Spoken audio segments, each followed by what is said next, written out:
Adding in Maxlaw should probably create a more consistent Misfits as a complete team. In the end, we thought signing Pricetalker was the best because he had kind of the same playstyle as Maxlaw. This split, I can be the best jungler in Europe, if not already. Looks to take down Power of Evil, misses the collateral, but Glabs runs and he grabs a second. That was sick. I don't really care about playing Roccat or not, since they're just another obstacle to overcome in order to achieve my goal. Betsy's in on 1v4. He goes right back in. Foxy kills, and that's going to be Betsy snapping right back into the fight. Knight's getting blown down to 0. If I was in Misfits last split, I wouldn't have been happy with 4th. I would have been happy with 1st or 2nd. He's just going to turn it right back on them Misfits. They're falling apart, and that is disaster. Pricetalker is not talking as much, but I think he's better on an individual level. Here he goes, though. That's going to be the combo. Galliano coming to the backside. Oh, that's a wombo! I'm learning as much from my team as possible, and I'm also teaching my team as much as possible, so we all work together and beat SKT in the finals.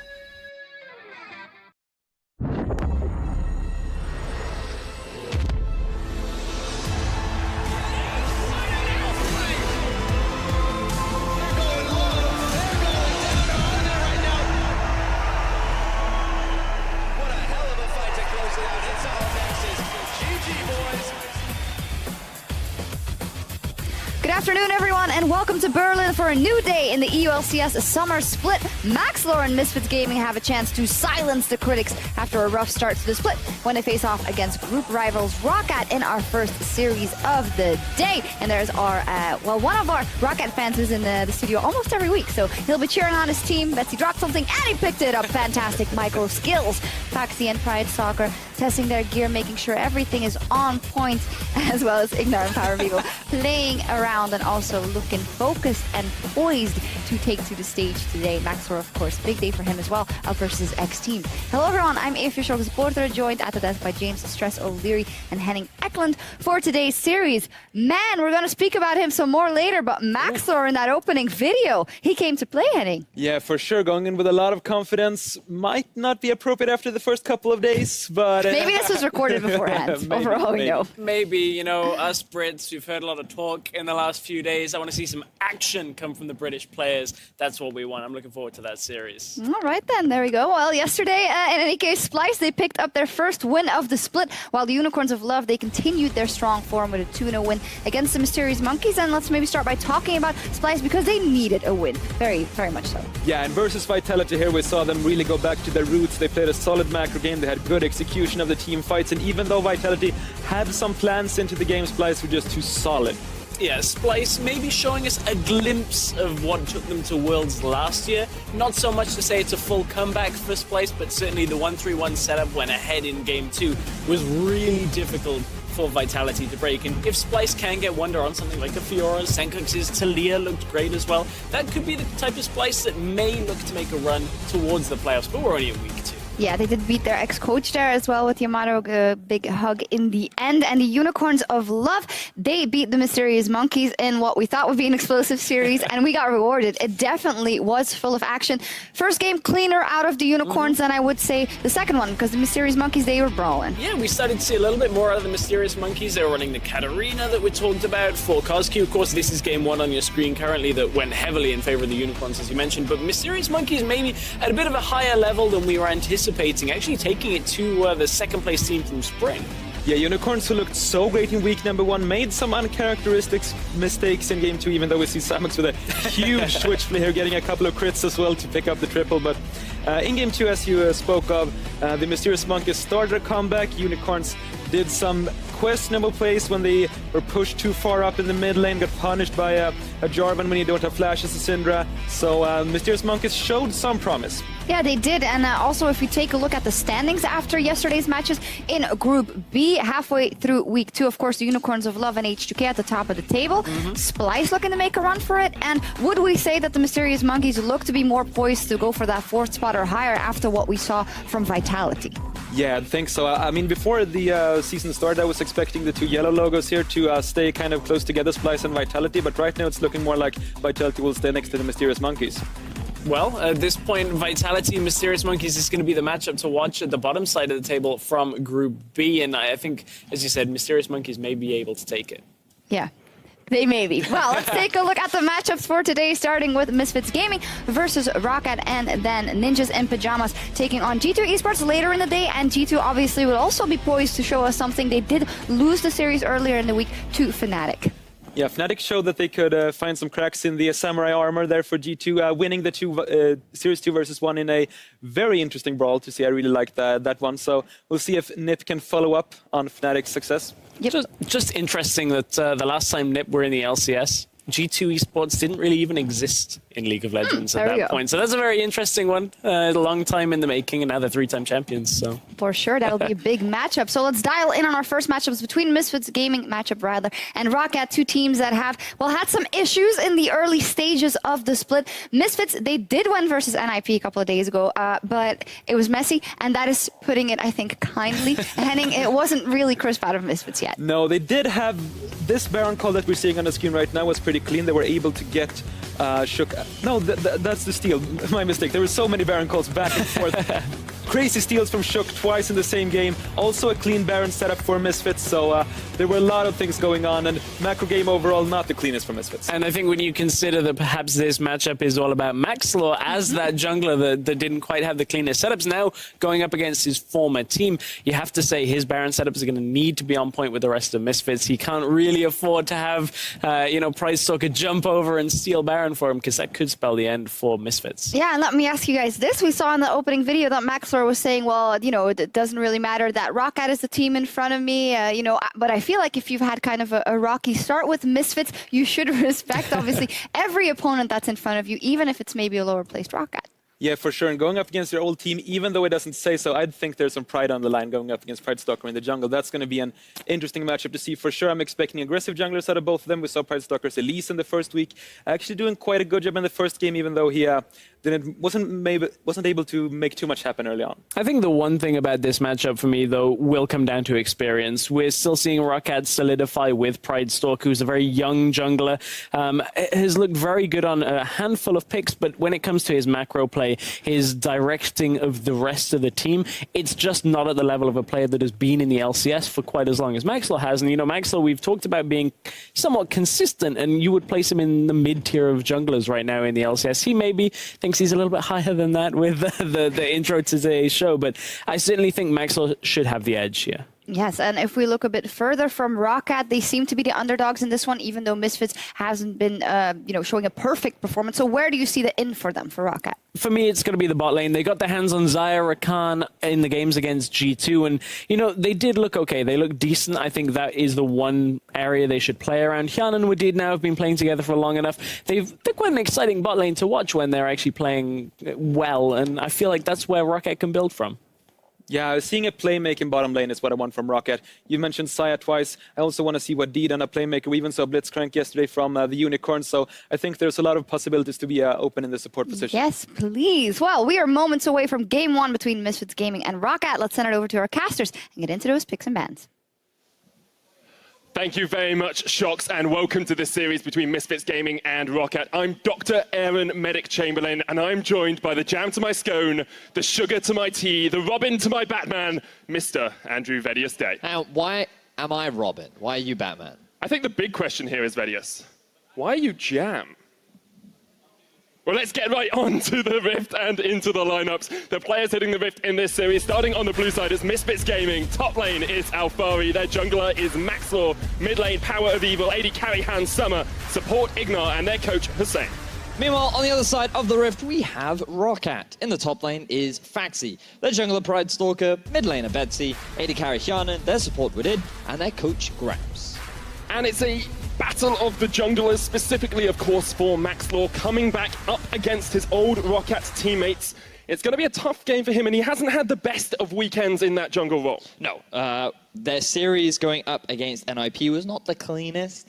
He did admit on Twitter that his smite may have been bugged. There were a few question marks as to how well that statement may very well be true, but hopefully coming into this week, he'll be a little bit more refined along with the team in terms of their play. I've seen him with that fidget spinner today, so he's probably working on those press D mechanics, exactly, right? You know, Like, making sure he can get ready for it. Finger strength, that's what you need for better smiting. Those mechanical keys are just too darn heavy if you haven't been to the gym recently. Where we are going to get straight on into picks and bans. Misfits have the blue side, Roccat on the red, and immediately an Elise ban being taken away by the Misfits. Now, you can see in the bottom half of your screen, we're looking at some of the supports for Wadid. The reason why we're doing this is because Wadid has had the most success when he's been on those playmaking support champions. In particular during spring, he had a lot of success on Malzahar and a fair amount of success on Tom Kench. When you look at his karma record, it was not exactly as optimal as he would have liked. Last week, when they were going up against G2, that's the team. When he was able to play Rakan, we saw a lot of impressive stuff coming out from Wadid. So coming into this series, I'd really like to see Wadid playing more playmaking supports, more melee, sort of like Alistair, Braum, Tom Kench, these things can get in your face and really can set things up for the team. Well, we are rattling through the bans. Zac taken away by Roccat, no surprises there. And then the Thresh and the Gnar ban, respect being given to Faxi by the Misfits. Faxi, he did have a lot of success with the Gnar during spring.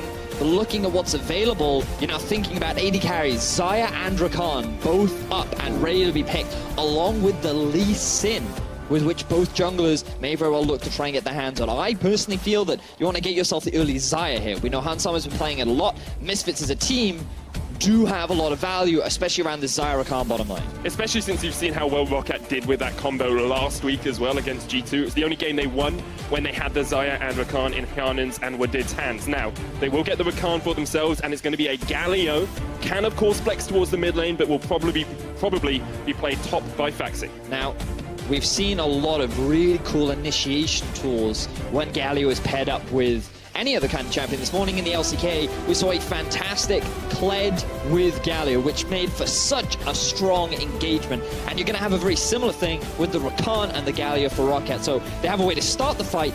Now we need to see some damage coming out as Misfits lock their next two picks in. There is the Bard for Ignar, has won on that, of course, already this split, so will be pretty comfortable. He's known for his more eclectic support picks, doesn't always sit with the norm. He's 4-0 on that Bard this year as well, going 3-0 in spring, and having that win over NIP means that this is definitely a comfort pick for him. In terms of playmaking supports, it's definitely one that Ignar can get his hands on. Roccat, they're going to answer with an AD carry down the bottom. I really like this Kalista pick as well. It's something we've started to see out from a few different AD carries, often paired up with the Thresh because of that age-old combination. Sure. You chuck him in with the Flay. You can actually do a very similar thing with the Rakan. You've always got that charm at your fingertips. Well, it'll be interesting to see how Wadid chooses to play. Meanwhile, the next set of bans are coming in. Now, if you're looking at Roccat, they want to make sure that Faxi can get a favorable matchup.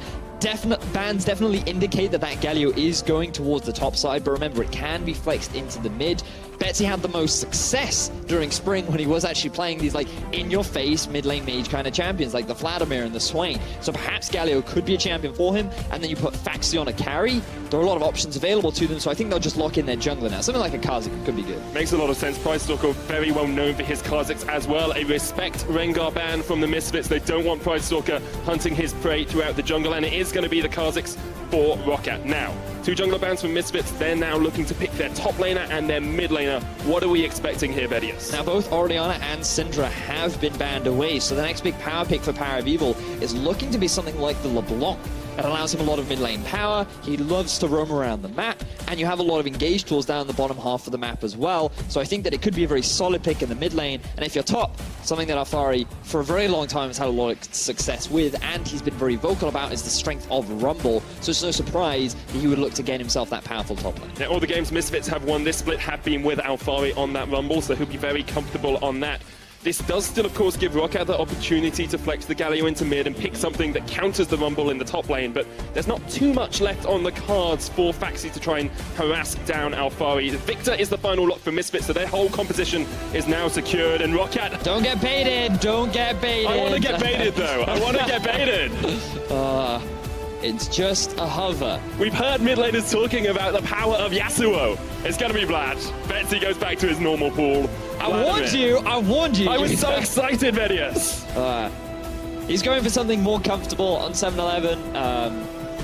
Yasuo did get very slight nerfs to the duration of his Q, the Tempest, but that's not really a Betsy champion either. We talked about how he has the most success on these mid lane sort of off-tanky mages. Vladimir with Door and Shield, pretty strong right now. Also very slight buffs to Spirit Visage.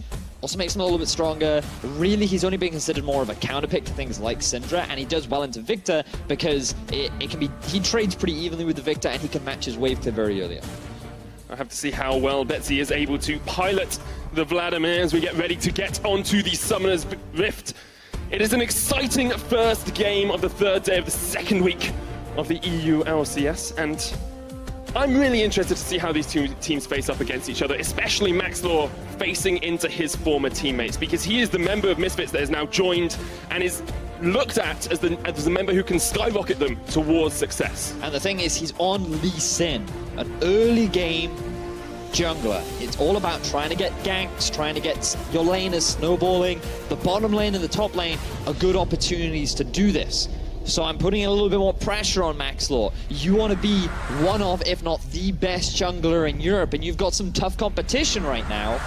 So this is a good opportunity for you to start by showing you're at the very least better than Pridestalker. We are about to get onto the Summoner's Rift. It's Misfits Gaming taking on Roccat. It's the rabbit versus the cat.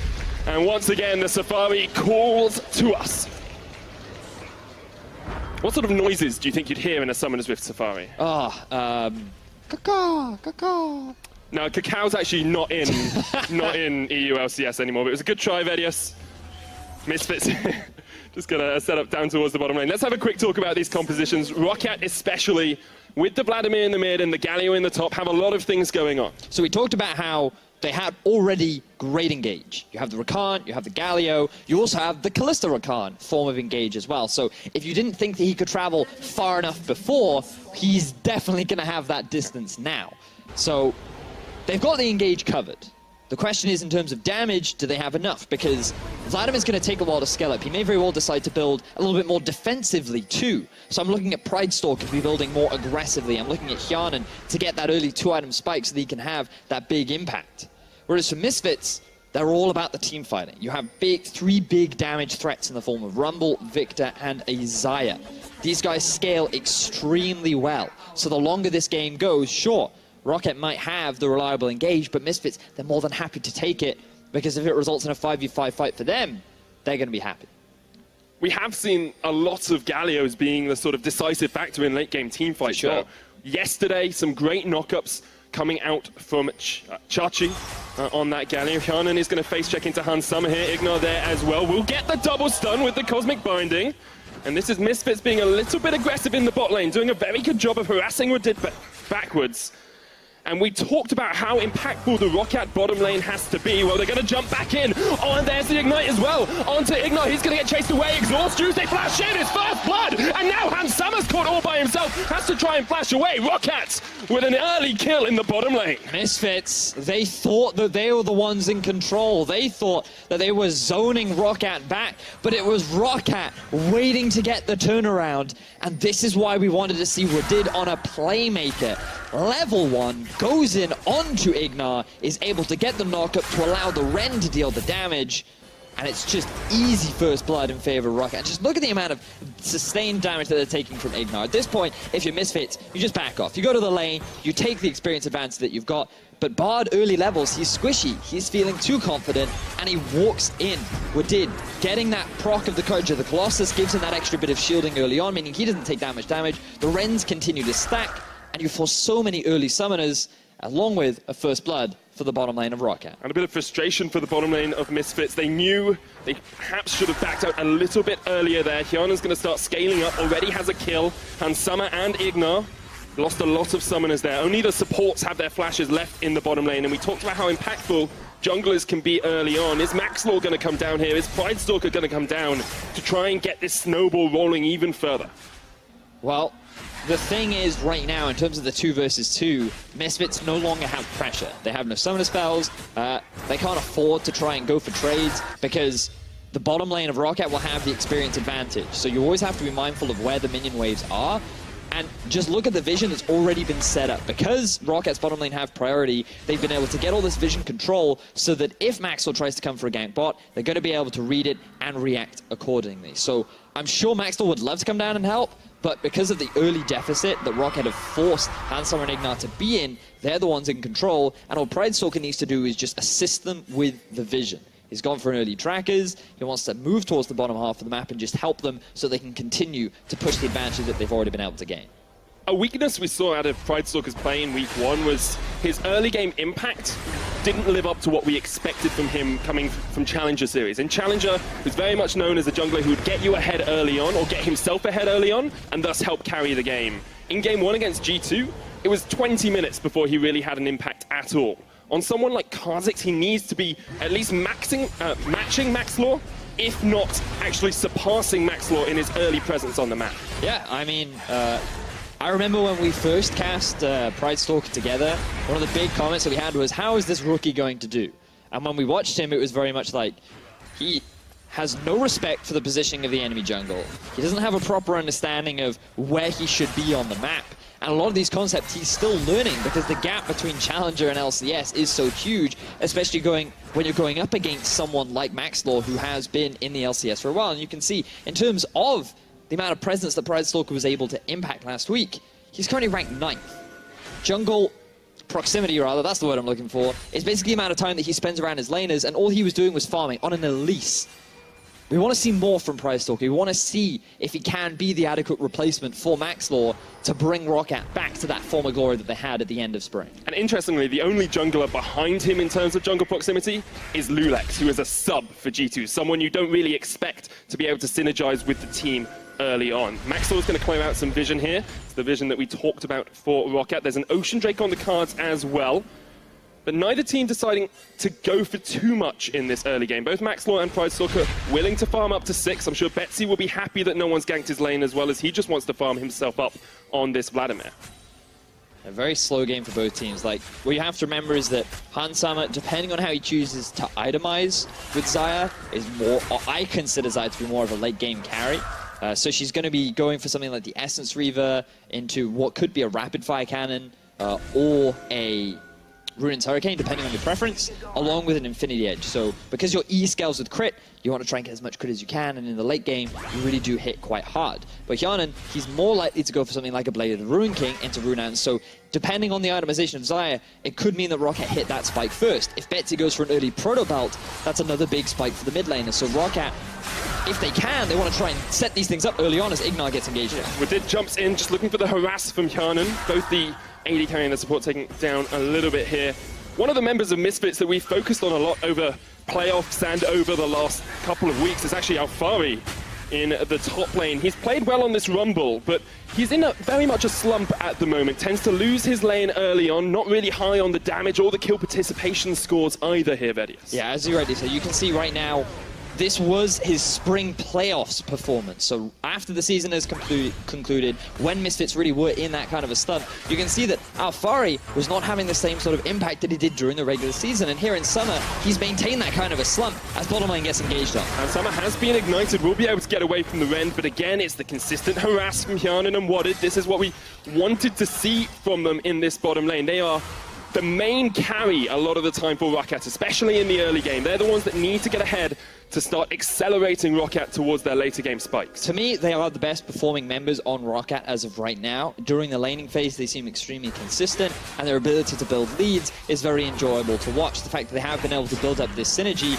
could be very big for a lot of Hyanan fans who never thought Kasing anyone could fill that role for Kasing, right, because of that legendary duo that existed in the LCS for so long. But it is nice to see that Wadid is doing so well with Hyanan, who recently has been having some great performances in the LCS. Even if Roccat haven't been in the place they would like to be as a team, Hyanan consistent and showing us how good an AD carry he can be. So just a very small thing, notice that Wadid has actually gone for Courage of the Colossus, and the reason why I bring this up is because I had an interesting Twitter conversation with Wadid where he was very much like, oh, Windspeaker's Blessing is the thing you want to go. The larger shields, the better sustain, it's just a much better overall support item. for Wadid. Some other people are like, you should try Courage of the Colossus. It's actually really good because it gives you more trading power. When you go all in, you're surprisingly tanky, and it synergizes well with your passive too. So like, it's a pretty good item. He was like, no, I'm not a fan, not a fan. And then here we are.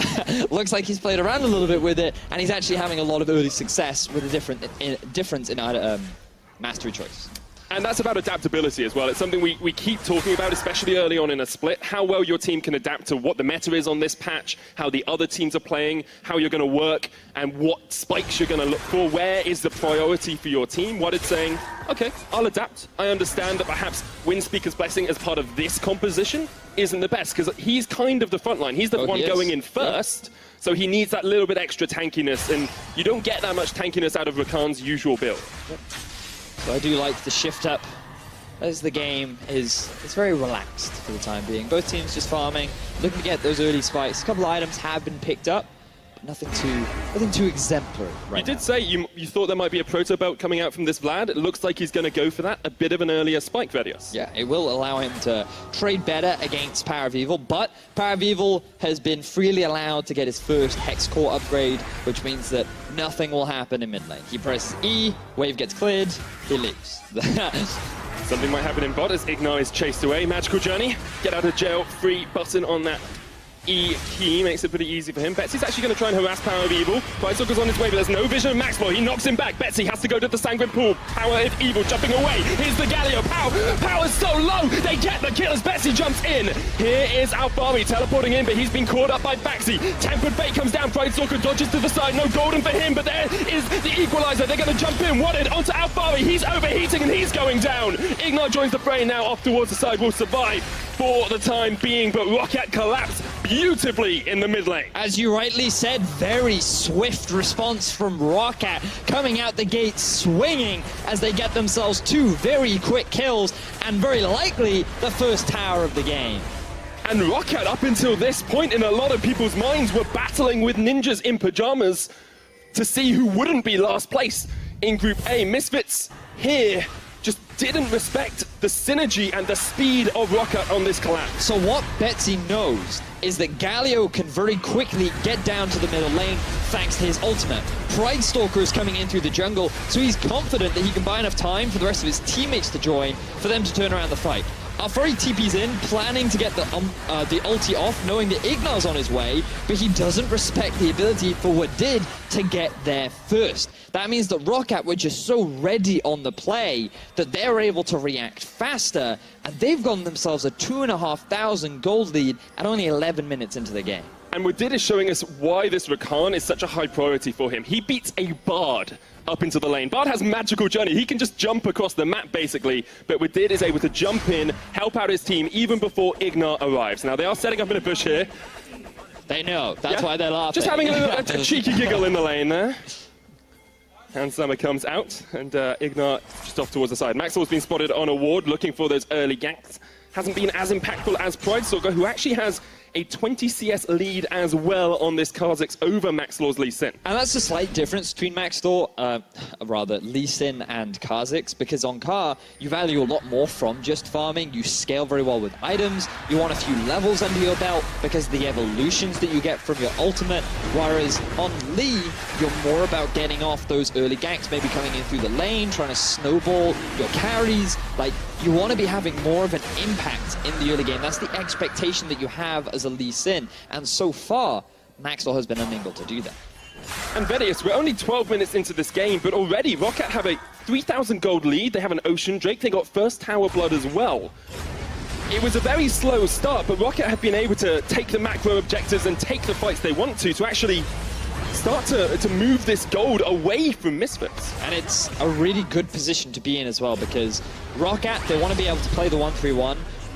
If you can, you want to try and have Kalista off onto a side lane because of how great she is at being able to train duel. You also can just send Faxi in mid. You can have a roaming death squad of Wadid and Pride-Stalker, and you just keep Faxi wave clearing in the mid lane. You have Betsy off on one side lane, Hyanon off on the other, and Misfits, their composition is all about playing 5v5. That's what we've seen from them from the last few weeks, where their team fighting, sure, is great, but if you never get into a position to actually fight, you cannot properly utilize your composition. Tower goes down in the bottom lane. Maxwell has snuck around here, stole the red and is looking to steal Faxi's life. Does have the flash, will be able to get the taunt off. Fails the flash. Faxi pulling a Divers there. He will be able to jump away at the end though. Galio's balanced, guys. Easy peasy lemon squeezy, he says, as he escapes towards Betsy. The interrupts, they all got used. That means that Faxi, he knew that he'd be fine. He just That's his had to be own patient. personal Faxi taxi, isn't it? Exactly, right? He just rides it on out of there, glides to the safety of his teammates, and while it will result in a Rift Herald being lost, I think Roccat are pretty fine with that. They were able to get the bottom tower, they've gotten themselves the mid as well, and all this Rift Herald really do is just get some gold back in favor of Misfits. I think there's an interesting portion of the game coming up here as well, because if you look at Misfits' vision, it's all based up towards the top side of the map, and Rockat's vision is all based down towards the bottom side of the map. Roccat are now bringing 2 members up top, so I think Misfits may have an opportunity to play around their superior vision and maybe set something up top. Well, the goal behind that was very much to try and get the gank down onto Faxi, because with Maxwell being in the top side of the map, then it's very much like, oh, if Prize Stalker comes, there's a very good chance we lose that 2 versus 2. So that also then allowed them to go for that Rift Herald as well. But also Roccat, they'd already taken down that bottom tower, which made it easier to get that vision control. So you are right in terms of Roccat being able to better set up for the next dragon. But also, there are 2 of the towers down. This is the final one. So the rotation up to the top side just means that Roccat, they're continuing on with their pressure. With only 1 tower down, their ability to control the map has just seemed so different to what we've seen from them in the past.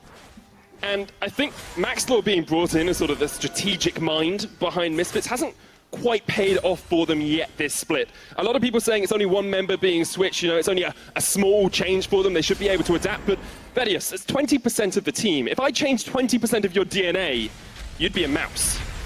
And at the moment, these rabbits are looking very much like mice. I agree. I think that's a great analogy. Please don't take 20% of my DNA. You're a robin, you're a mouse, you're the jam to my scone. Roccat are looking up towards the top side. Hand Summit is here. There's Ignar just around the corner as well.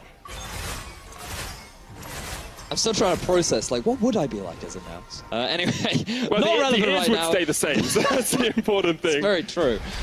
Let's just talk about what Misfits' game plan is at the moment. So, you know, I want to come back to your Maxwell. Yes. That's what I wanted to drag, because Maxwell we really shouldn't actually focus on in this game, because what you have to remember is that it's Hans Summer and Ignar's fault right now that they're in this situation, because they ended up losing the 2 versus 2. Typically as a Bard, you actually have a lot of pressure, especially around the level 1, level 2 mark, and if Maxwell was going to try and gank anywhere, it would have been the bottom lane, because that was the lane that had the most crowd control, it had a lot of damage available to it, and it's the best lane to try and get going ahead early, especially trying to gank a Galio is going to be very difficult, same for Vladimir. So, but the problem is, because of the amount of pressure that they lost, losing all their summoner spells early, and all the vision the Roccat was able to get in the bottom half of Misfits jungle, that meant that he couldn't really go bot, and there weren't really many places for him to gank. So the best thing he could have done is try and set up some kind of tower setup, but he didn't have the room to do that, especially after losing that big fight in the middle lane.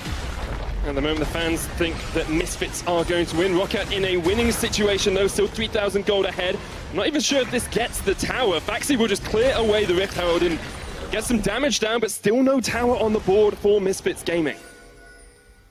They are struggling.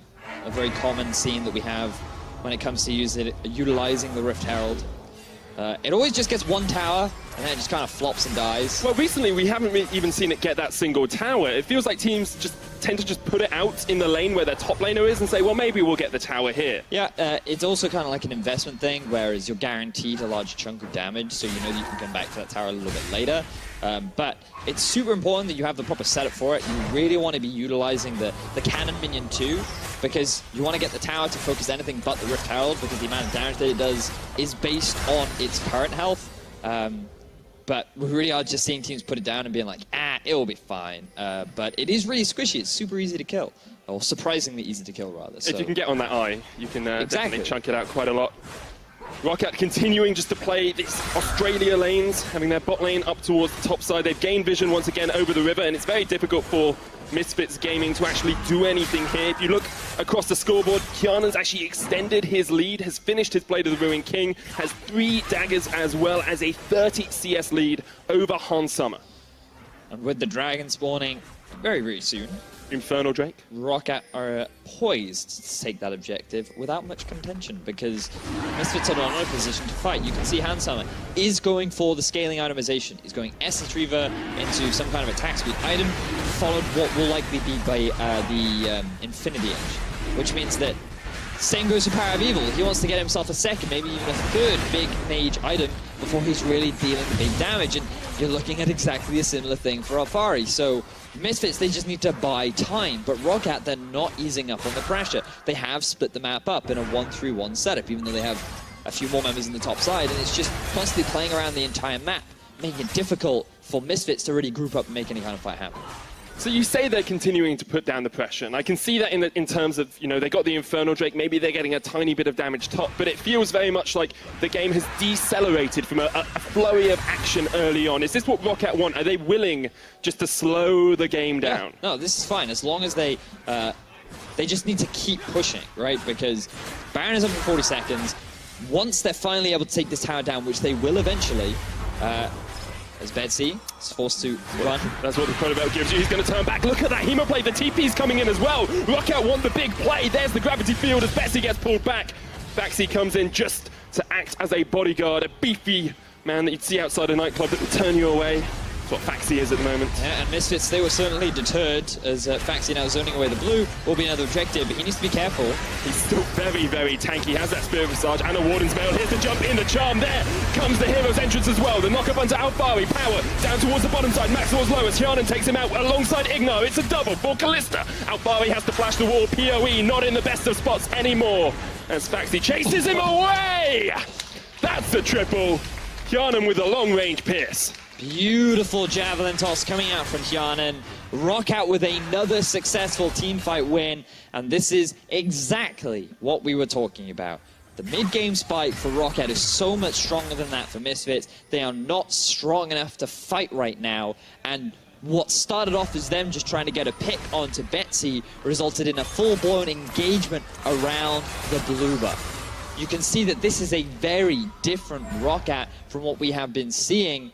And Misfits, they have just not been respecting the early playmaking of Roccat. Roccat with their highest gold lead in a long, long time as well. 6,000 gold up, 20 minutes in. Let's have another look at this fight. And you can see at this point, I feel like Misfits should just disengage.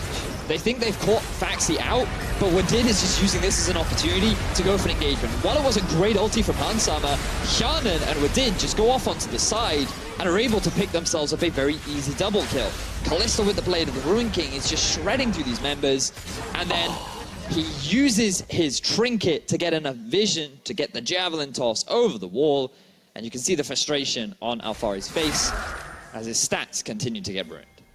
Alphari definitely not in the best of shapes on the Rift at the moment. 4 kills now for Hyanan as he finishes the Runan's Hurricane. Exactly what we thought he would be building on this Kalista. Get those pierces out even more often, get more Ren stacks going. And it means that you have objective control as well. Kazak's so good at objectives alongside that Kalista. So now the Baron becomes the big point for Roccat, because sieging onto these tier 2s will be difficult. There is a huge amount of wave clear on Power of Evil. Hansama, for an AD carry, his wave clear is surprisingly strong as well, and you always have to respect the possibility of an Alphari ultimate just running along your entire team. So Roccat, they really need the assistance of Baron to be able to properly siege any further, which is why they're investing a lot of vision control around the top half of Misfits jungle. Betsy is keeping mid lane pushed. Hyanan's doing the same top, and they find a pen. Flash charm onto Ignar. Pridestalker sinks in the claws, and it's another death on the Bard. 0-3-0 for Ignar. Has not had a good game at all.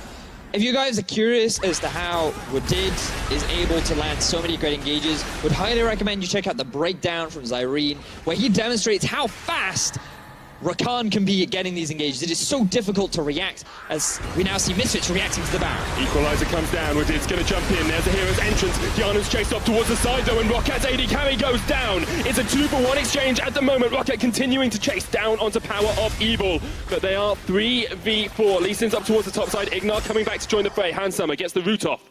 and Roccat will have to just run away with their tail between their legs. This is actually a really good fight for Misfits, because remember, they lost Ignat earlier on, and while they did lose Alfari in this trade, they end up getting a kill down onto both Hjarnan and Pridestalker. They'll get some of the shutdown gold back in their pockets, they will prevent Roccat from being able to take the Baron, and it will just give them more time to scale. Because that's all they need to do right now. Misfits just have to buy as much time as they possibly can. And you could argue this is a little risky from Roccat because they didn't have full control. They allowed Misfits to walk up to the Baron before they could really get a good fight off. And Hjarnan, he kind of got abandoned. The thing about Roccat is he is really good at engaging, but his peeling power is not the strongest. So while he was with the rest of his team trying to get kills, he ended up leaving his AD carry, who couldn't really hold his own in that 1v2. It is the problem as well if you have the hero's entrance always going onto the Roccat. Exactly, Like, yeah. if you put that on Hjarnan, it gives him that damage reduction, it keeps him a little bit safer, but Roccat tunneled on towards trying to get the kills, didn't realize that Hjarnan was getting caught out by Maxlaw on the back. And now we settle into the mid-game. Something both these teams are very accustomed with is being slightly behind around the mid-game, but Misfits here, 6,000 gold down onto Roccat, and will be looking for a way back into it. Maxlaw is just going to clear out some vision around the Baron pit. I think Misfits realize this is the major point of contest for the next few minutes. Just another little thing for any viewers that may have only recently come back to watching the LCS. You will notice a very early Banshee's Veil on both mid laners.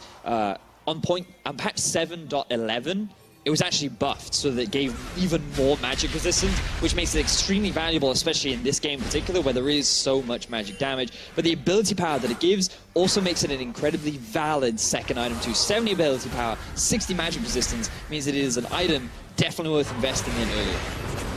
Makes a lot of sense. Sometimes we see the AD carries going towards that Guardian Angel as well, does a similar job for them. AD alongside bringing them back to life. It looks like Hjarnan might be going towards a Bloodthirster on that Kalista. It's a very aggressive decision if he does go there, but I think it's a super expensive item as well.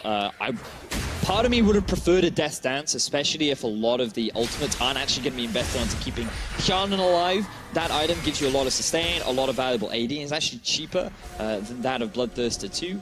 So it seems to be a preference thing for Hjarnan. I do feel like, as an item, Death Dance has been slightly underutilized, but regardless, Roccat, they're still in full control of the Baron area. They still have the gold leads, and their ability to find picks and force these fights is still well within their control. And alongside that, someone we haven't talked a huge amount about this game is Pridestalker in the jungle. We heard in the roll-in, in the video just before the game started, Bessie talking about him saying he thinks he's mechanically better than Maxlaw. And here, his macro play has been on point as well. Perhaps he is just an upgrade, and at the moment, Roccat looking to get the knock-up, but cannot quite get the connection onto Hansama or Ignat. That was actually disgusting. Like, the fact that Hansama was able to dodge that with his ulti, that is some insane reaction speed from him, as now they may have pulled out Betsy. Has got the Sanguine Pool still up. Maxlaw will get that one out, and then Betsy will just get back behind his tower. The problem being for Misfits, although this gives them a little bit of time to gain vision around the Baron, they can't really do much more off it, because Betsy can just lifesteal or spell vamp off this next wave if needs be. And Roccat, they're finding it harder and harder to start these fights off, which means more and more time for Misfits to scale up. Remember that they have not taken a single turret yet. If Roccat drop the ball and start giving away this free gold to Misfits, that gold cap starts to become closer, and this team fighting Misfits lineup starts to get stronger and stronger. So Roccat, again, just think back to what we were talking about earlier, pressure. Roccat, they need to maintain control. Vision is super important. Pressure is super important. Playing this 1-3-1 setup where they can just continue to siege onto all these lanes and split Misfits apart is the best way the Roccat want to be playing the game right now. And look at how much Power of Evil is doing there, almost twice the damage of any other champion. Maxlaw does get the kick away, will be able to smite the Dragon as well. Obviously his D key working for the time being. It's not a Baron though.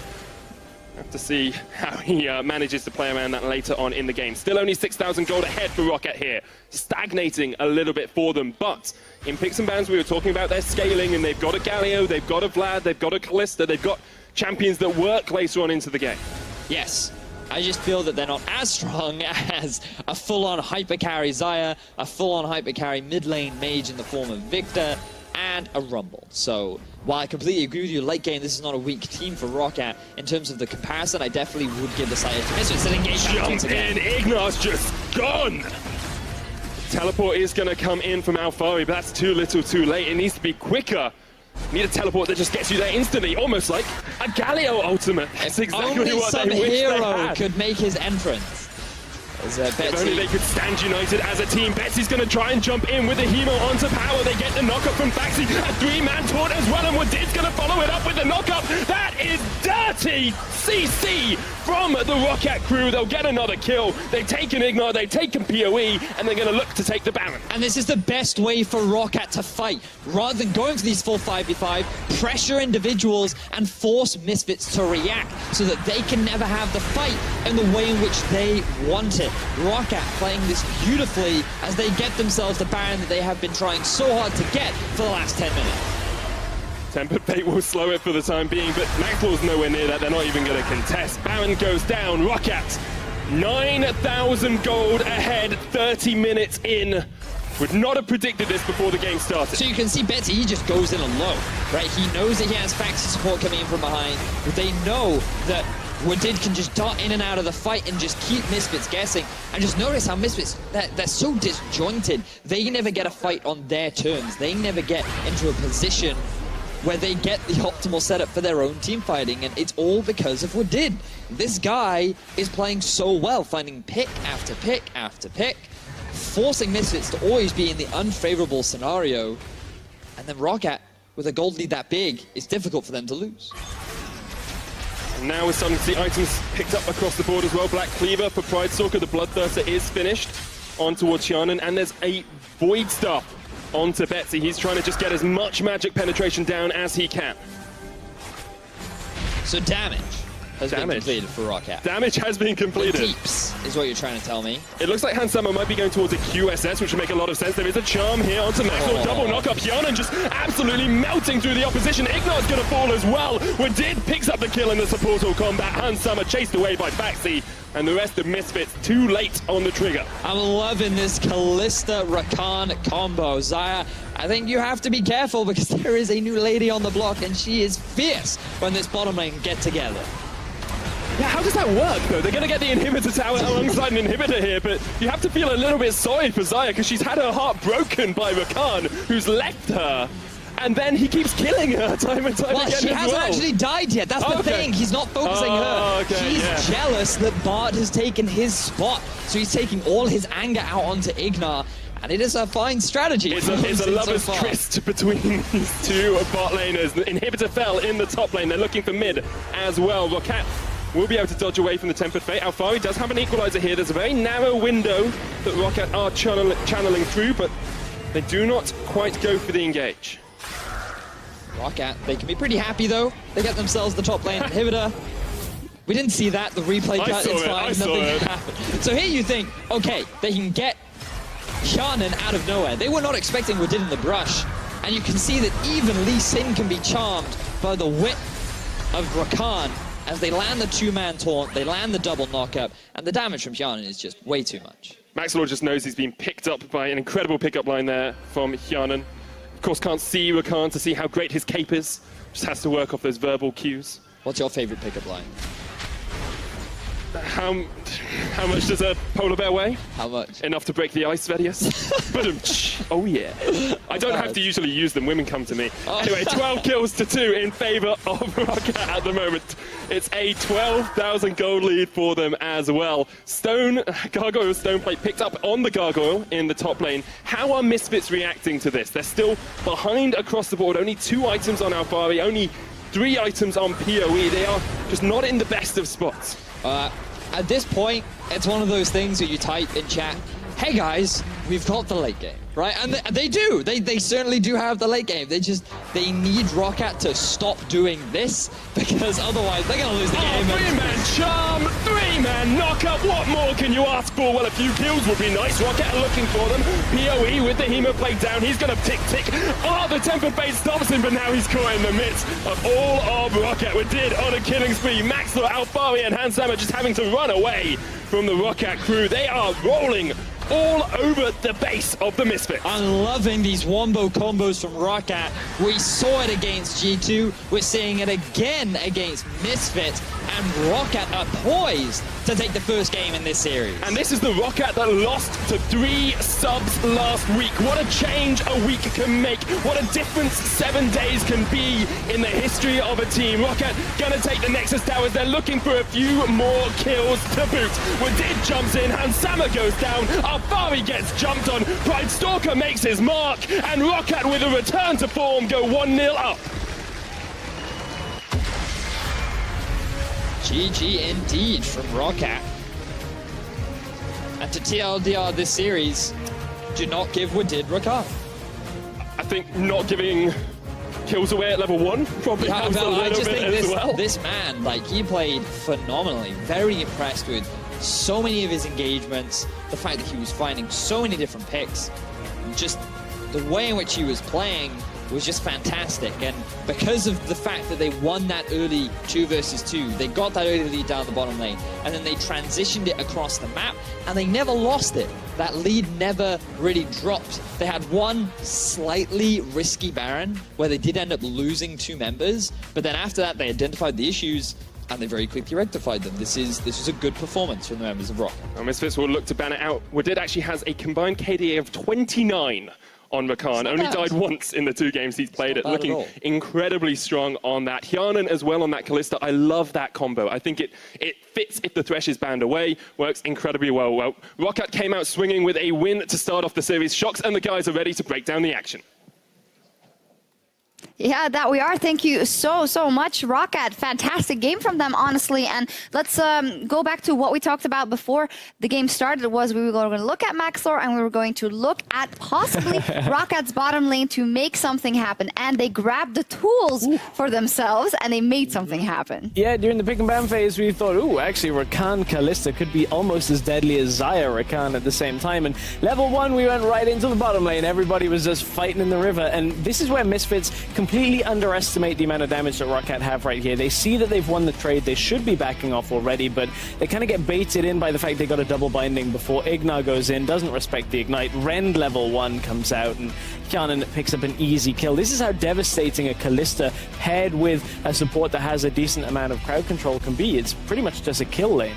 Yeah, and Roccat does not stop going aggressive here. We see bets in towards the mid lane. Maxlor is in the right spot for the counter gank, but I mean, on Lee Sin with these lanes, there's not really a lot he can do, and that's just goes to show there's pretty much nothing he can do on this Lee Sin. He is in the right position, but still not enough, and Wadid earlier on the roam than Ignar, and this Rakan has just been amazing. Yeah, interestingly that you bring it up, Maxlor didn't really have that many options. It's not like Pride Stalker took over the game either. I don't think the junglers were much of a factor. It was really a lot happening from Wadid's Rakan and just from the combo that Roccat was able to pull out with that Galio as well. Right, Pride Stalker kind of farmed up to 6 and just waited for a lot of the game. There was a lot of vision that the Misfits were actually able to still secure.